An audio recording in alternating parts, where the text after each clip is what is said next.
Good evening and welcome. This is Sunday's news. I'm Kilawani. The Livestock Development Corporation is beefing up the cattle stock in the country, and while the cattle breeding program is underway, abattoirs owned by the company is also getting facelifts.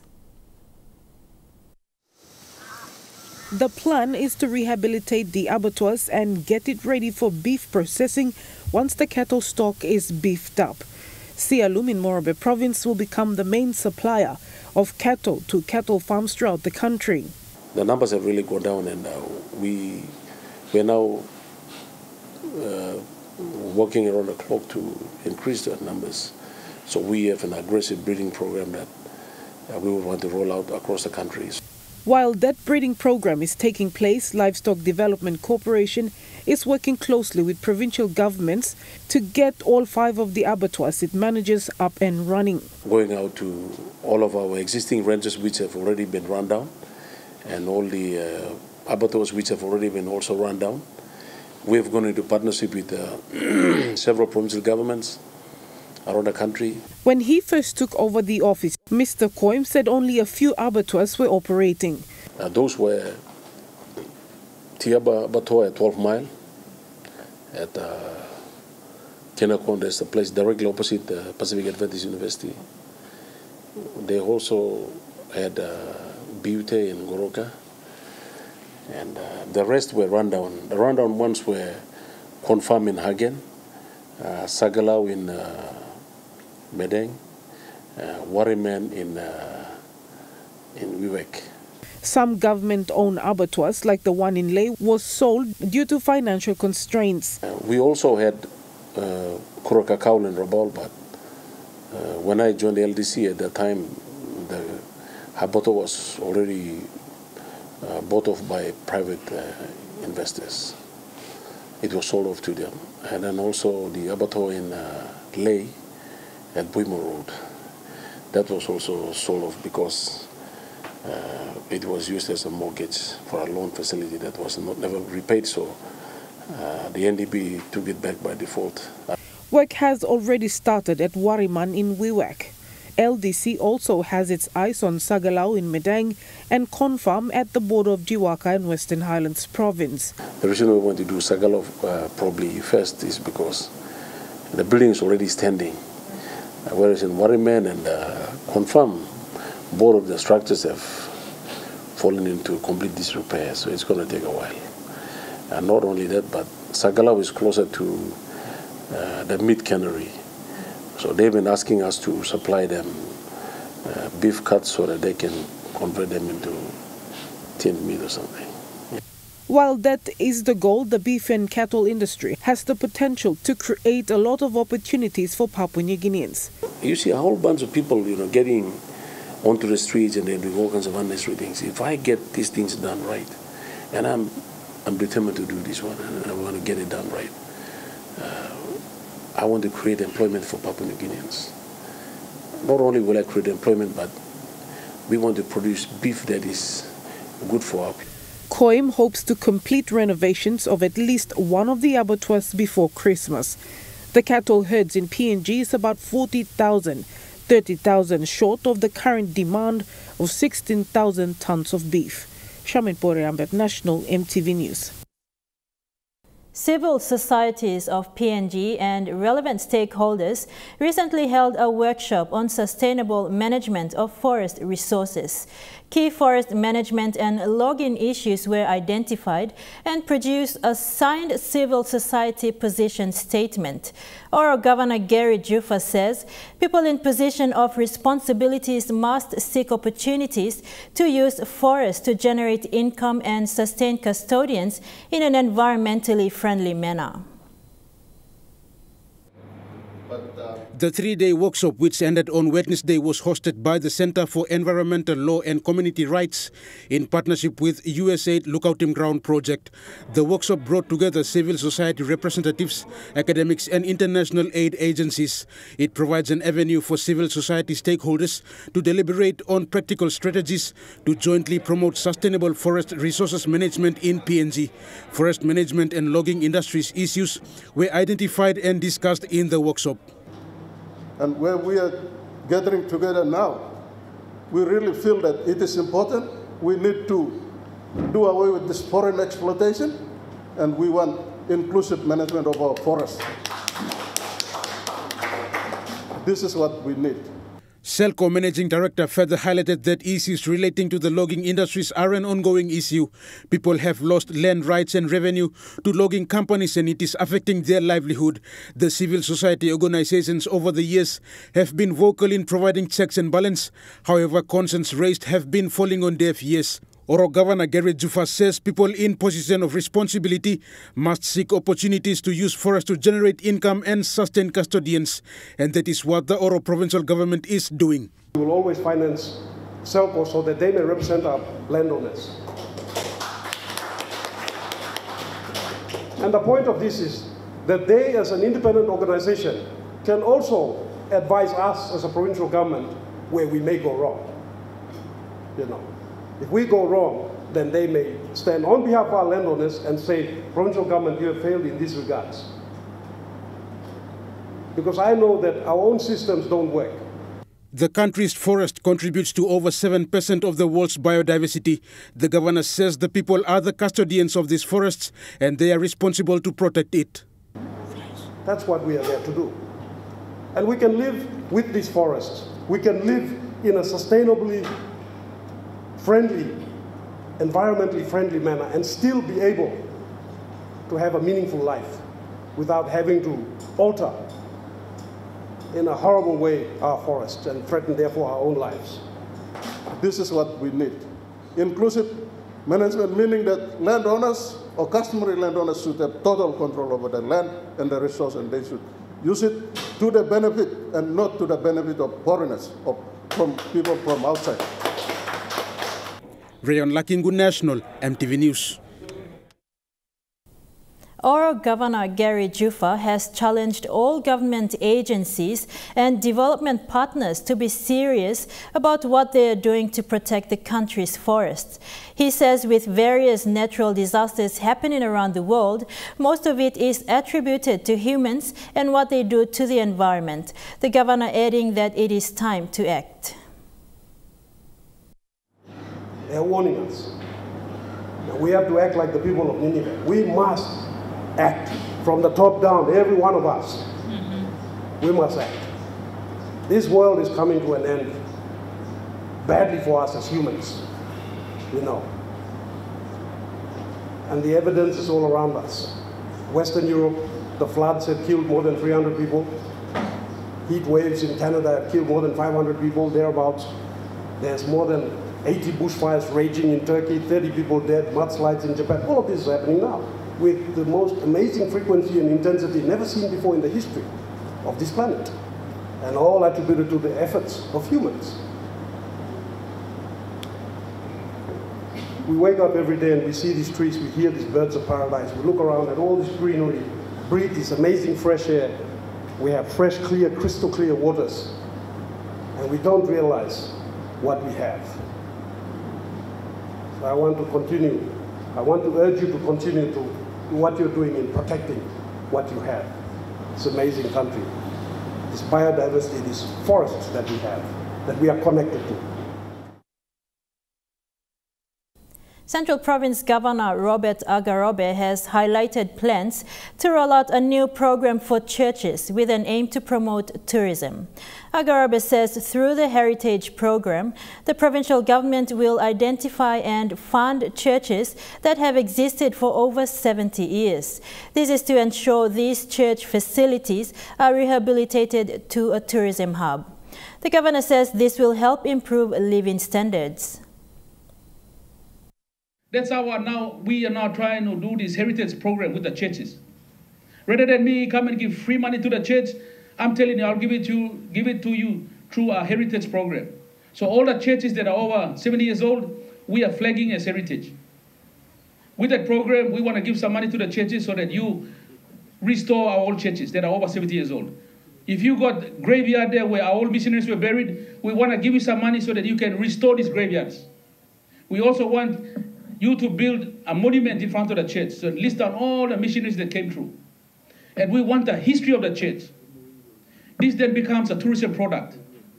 So tourists will come because they want to follow that story. They want to read that history. And when they come out, they know that they can stay in the village because there is a homestay program in the village as well. And then we're driving a cottage industry. Everybody's looking after Hanua Kokoroku. Everybody's got a little vegetable garden in the back. Everybody's looking after goats for milk. Everybody's got a little fish farm. So you feed them from the fish farm, you feed them chicken if they wanted vegetable there. That's where you make money as well. And they pay for rent as well. And the beauty about it is because tourists are coming, you are cleaning the yard, you are washing the children down, you are putting the rubbish properly, you're cleaning the toilets. And that's a change in attitude, a very, very positive attitude. And this is how we improve our standard of living. You're watching National EMTV News. When we come back, we bring you a closer look on the country's banking sector.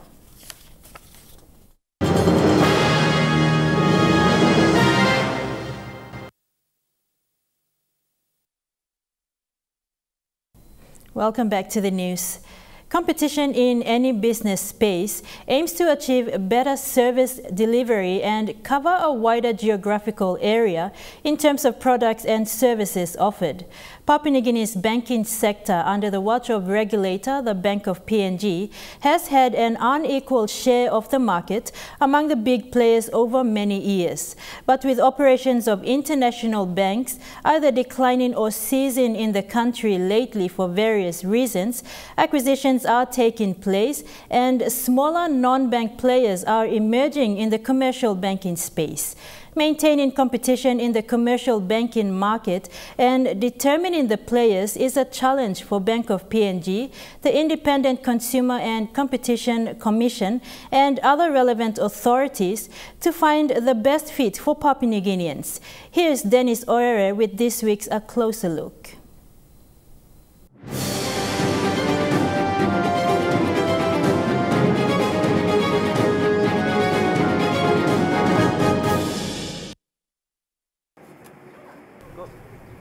Cash, cards, PIN numbers, ATMs, EFTPOS machines. Sounds familiar? Yes, it's the banking space. There are between 30 to 40 financial institutions in Papua New Guinea that have got licenses to operate and deliver certain financial services. In the commercial banking arena, it's been pretty much a one-sided affair. What is now known as BSP Financial Group Limited has dominated the commercial banking space in terms of market share for decades under various brand names. International banks such as Westpac and ANZ have also become household banking brands around the country, but little did people understand that these banks owned a very small share of the market. And with the recent entrance of Kina Bank and declining operations of international banks, it has made acquisitions on 2 of these banks so far and is intending to acquire the 3rd one with the aim of providing effective competition. Yes, we announced the acquisition of Westpac in PNG and Fiji late last year, subject to the regulatory approvals in both countries, and this specifically is the central banks and the competition authorities in both countries. So this is a part of the process that we have to go through. The ICCC has a process that they go through, which involves public consultation. Obviously, they're concerned around the competition in the banking sector and whether there will be adequate competition after this transaction has taken place. After much criticism by certain players in PNG's business arena about Kina Bank's acquisition plans, competition watchdog, the Independent Consumer and Competition Commission, as the responsible government agency, received an authorization application from Kina Bank earlier this year. Initially, they made an application for a clearance, and we have gone through this process together, and we were of the view that they should make a submission for an authorization. And they have now submitted this application for authorization. The authorization process is purely to assess on the competition effects and the public benefits. And it has nothing to do with the ICCC deciding on who buys. This is something that the ICCC does not or is not required by law to do this. The process that the ICCC will conduct is very transparent, and it is very important for the people of this country. And after ICCC's initial consultation process, a draft determination was released by the ICCC advising Kina Bank that it wasn't convinced of the proposal, particularly in terms of competition in PNG's banking arena. So they've taken public consultations over the past few months. They've done their own analysis as well. And they've issued a draft determination that they weren't quite satisfied that there was enough evidence that there won't be a substantial lessening of competition. The good thing is they've given us an opportunity to respond to their concerns, which we did formally to the public in a public consultation last week, where we laid out our responses to their concerns and why we believe that actually competition will be, will continue to increase after the acquisition of Westpac and PNG. Given that Kina Bank has been successful in previous acquisitions, they are determined to continue to convince responsible authorities of their proposal. Many people will know that we acquired Maybank in 2015. Back then, Maybank had 2 branches, and we became a commercial bank with that acquisition. We acquired ANZ PNG's retail business in 2019, and then now we're we're planning to acquire Westpac. So back before the Maybank acquisition, there were 4 commercial banks. There was BSP and 4 overseas banks. 3 overseas banks, and it's fair to say the 3 overseas banks were looking at ways to actually leave the country and reduce their exposure in PNG. So they are trying to operate 2 banks owned by 1 owner. 2 banks, 2 commercial licenses, but owned by one owner. 2 different management structure, 2 different boards, but the owner is still the same. So you don't have multiple commercial banks. You still have 1. Both Kina and Westpac are the same owner. So they are combined, they will challenge BSP. So you have 2 big players. So this is still duopoly. You can't escape by giving this lame excuse. This is lame. We get it. This is lame. So I want to let Greg Pawson and the big players in the commercial banks know that the people of Papua New Guinea, we are fed up with long bank queues. We are fed up with all the excessive bank fees. Among criticisms that have surfaced regarding Kina Bank's intention to acquire Westpac Bank in PNG, the biggest question has been around what benefits it will have for Papua New Guinean banking customers. In terms of the public benefits, we've outlined 7 key public benefits in response to the ICCC's initial findings, where we think that the country will benefit from us actually acquiring Westpac 100%. I can run through a few of those now. I guess the first one would be in terms of more jobs for Papua New Guineans. I think that is a concern that's out there. But we've made a commitment to all national staff that there won't be any retrenchments of national staff at Westpac, both here in PNG and in Fiji. Apart from preventing job losses and promising more job opportunities for Papua New Guineans, Kina Bank aims to become the leading digital bank in the country in the not-too-distant future. We're going to continue to invest in digital infrastructure. Many of the people out there will know that we've come up with very new and innovative products along the way, and we continue to do so. But acquiring Westpac gives us the scale to be able to invest and continue to bring out those new products. So we've made a commitment to spending 25 million kina over the next 3 years to upgrading Westpac's existing digital products and customer platforms. We don't necessarily think that PNG will be well served by contraction and competition. And then it's up to ICCC and Bank of PNG and others to determine how we can stimulate more competition. We welcome competition. I want someone else to be in the Matanai. I want someone else to be in Koroba. I want someone else to be in all the provinces in which we're the only bank. Someone else in Jawaka. There's no eligibility requirements to go into Jawaka. It's not like state of origin. You don't have to prove you were born there. You just got to have a willingness to contribute. You know, obviously there is some overlap in our branch network and Westpac's branch network, but we'll be actually looking to open branches in new locations in the country. So we've made commitment to opening 7 new branches after the acquisition of Westpac PNG, and that will happen over the next 18 months after acquisition. And I'm pleased to say those places are Kavieng, Alatau, Vanimo, Yalibu, Popendetta and Kundiawa. Given BSP's dominance of the banking market, Kina Bank sees this as a huge challenge for itself and other players, and so they are convinced that the acquisition of Westpac Bank will provide the scale of business to ensure the required competition. Look, I think the way the structure of the market is at the moment is that, you know, BSP has 60 to 70% market share. The rest of the players have, less than, 10% amongst us to sort of in terms of market share. So it's very hard to compete against a giant when you're very small.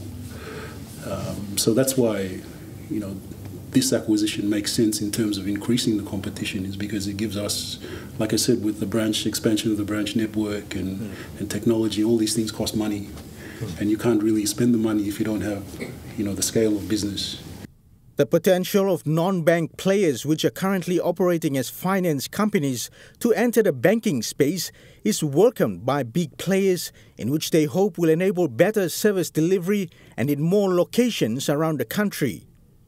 The smaller players in our industry, the non-bank financials, how can they be assisted and helped to grow, to fill the void that's being left behind by the international banks choosing to pull out.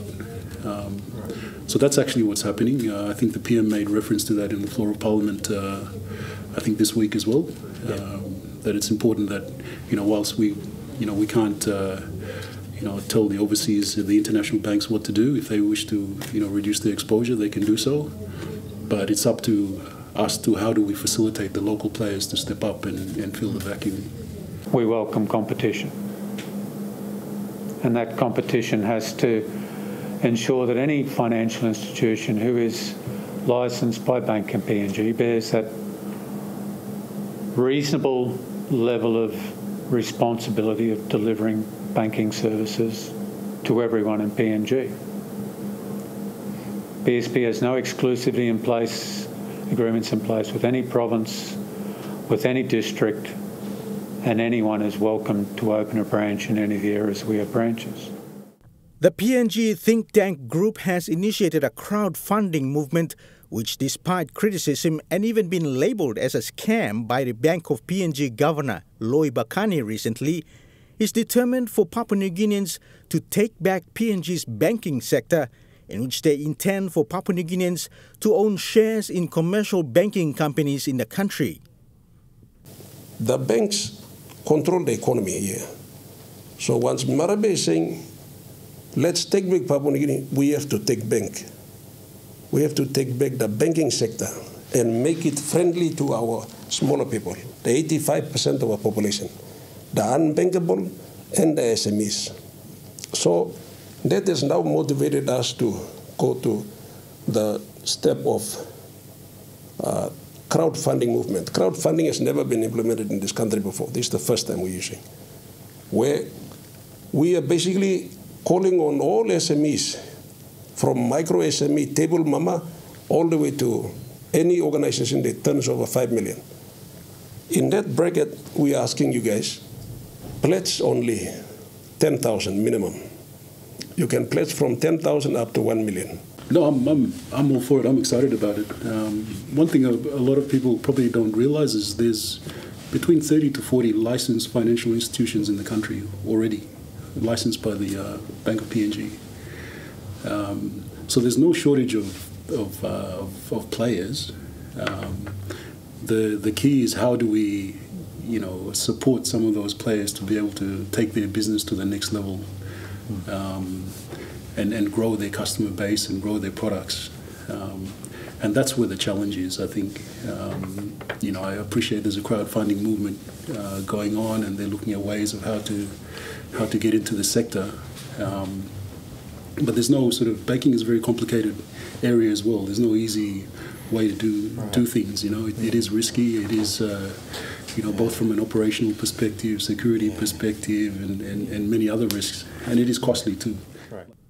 These movements in PNG's banking market amidst a global pandemic that has had enormous impacts on the country's overall economy are seen to enable some level of transformation, and with the hope that it will be of maximum benefit to Papua New Guineans and all those who operate within the spheres of the country's banking environment.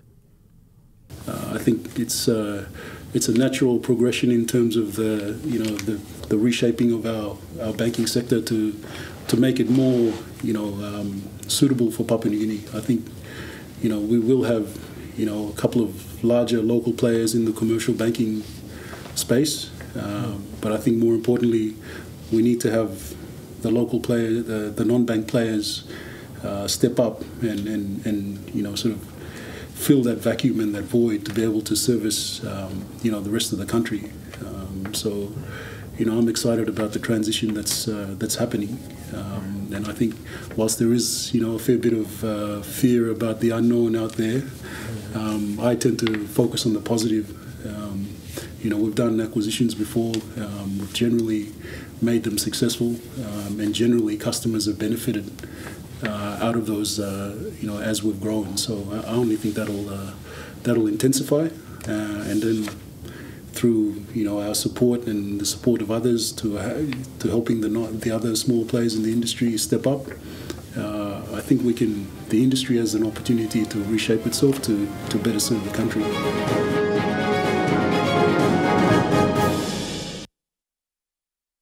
National EMTV News continues with more after the break.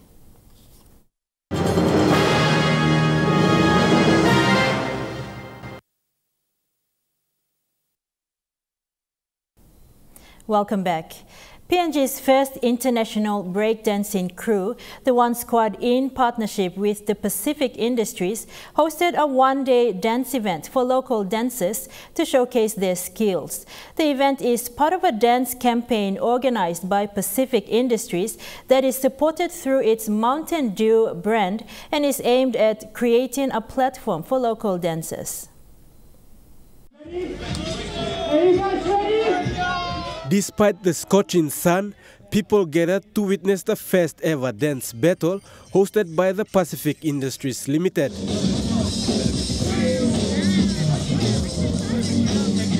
30 local dance groups today took part in the one-day dance battle event to showcase their talents. Pacific Industries Trade Activation Manager Ben George says creating such platforms provides opportunities for local dancers to showcase their raw talents. Paves a way and an avenue for our dance communities to come out and showcase their talents. So that's how we want to give back to the community and I guess help enhance the dance communities in PNG.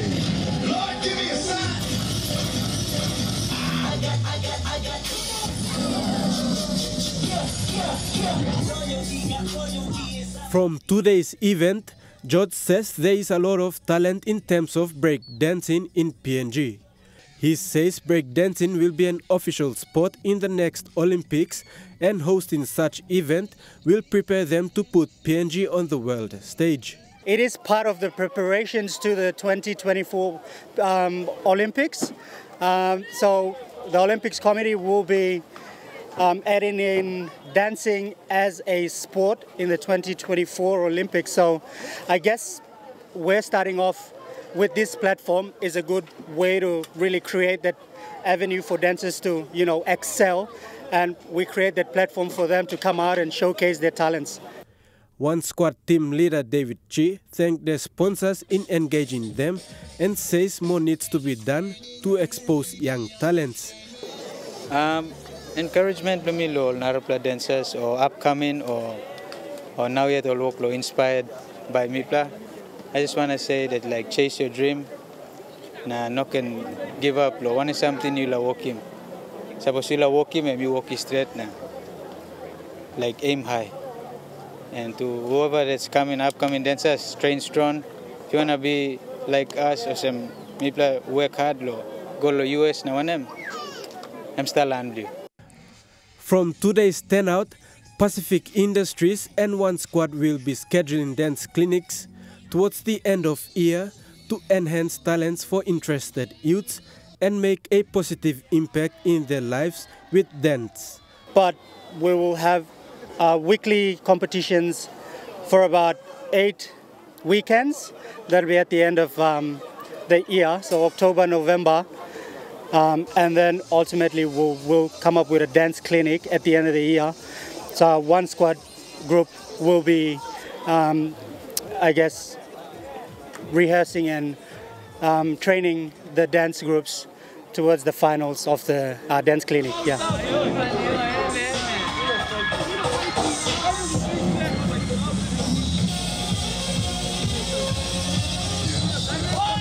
Podivai National MTV News.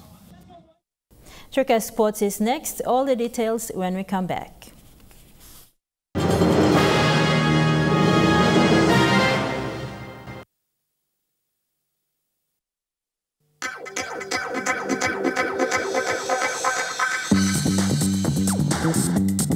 Trukai Sports.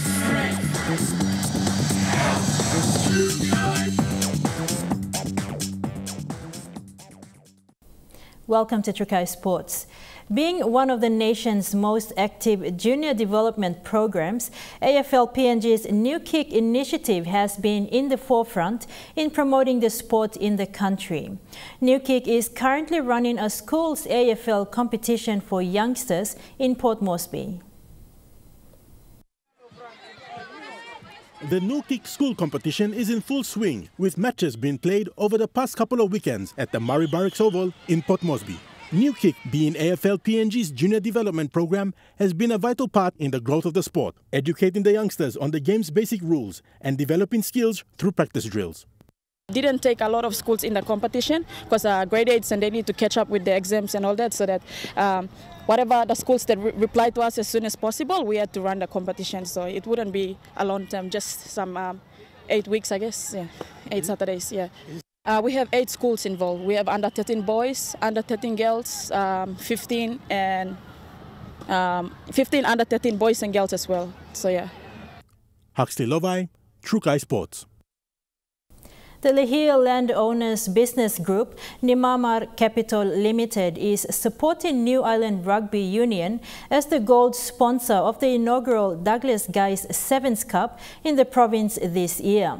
President of NCL highlighted the significance of the partnership as a great tribute to late Douglas Guys as a dedicated New Islander in the sport of rugby union. Douglas served as a player and later as head coach of the PNG Pukpuks team upon his passing early this year. Under his guidance, the Pukpuks made their Rugby World Cup Sevens debut in San Francisco in 2018. The NCL Douglas Guys Cup 2021 is set for the 17th to the 19th of September at Lagunan Village in the Tikana LLG, Kavieng, New Ireland Province. That ends Trukai Sports. The weather report is next. All the details after the break. Trukai Sports.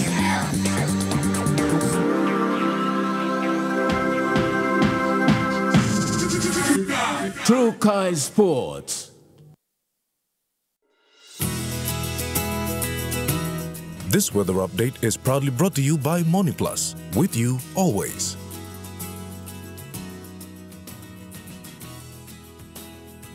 Weather forecast for tonight and tomorrow. For the southern region, Port Moresby, partly cloudy. Daru, partly cloudy with few squally showers. Kerma, partly cloudy with few patchy showers. Alotau partly cloudy with few showers. Popondetta cloudy with few showers. For the Momase region, Ley partly cloudy with patchy showers. Medang mostly fine, partly cloudy. Wewak partly cloudy with possible early morning showers. Vanimo partly cloudy. New Guinea Islands region, Lorengau mostly fine. Kavieng, Kokopo and Rabaul partly cloudy with possible early morning showers. Kimbe mostly fine, partly cloudy. Buka cloudy with some rain, shower and possible thunderstorms. For the Highlands region, all centers patchy showers then morning fog.